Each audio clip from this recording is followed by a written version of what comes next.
Ne yiyorsun sen? Yapma öyle yapma. Ha, kapat ağzını ayıp. Yapma öyle. Kapat ağzını. Gidiyorum ya. Çok çirkin görünüyorsun ama öyle olmaz. Aç aşağıda. Ne yiyorsun sen? Tamam yeter kızım yeter tamam çekiyor.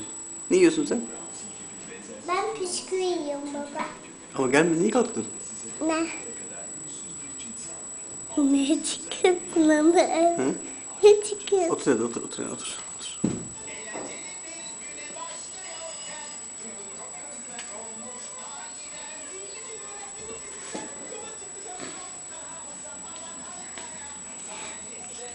Bola bas bola.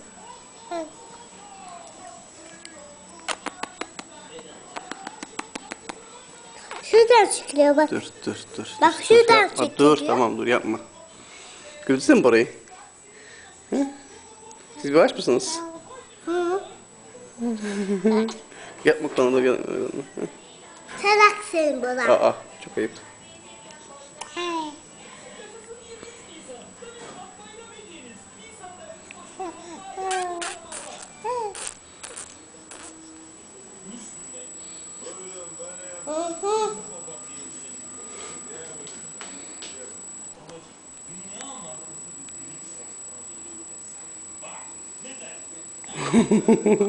Koca bağırcı gözlerini değil. Buraya da bakalım azıcık. Azıcık da buraya baksak ya.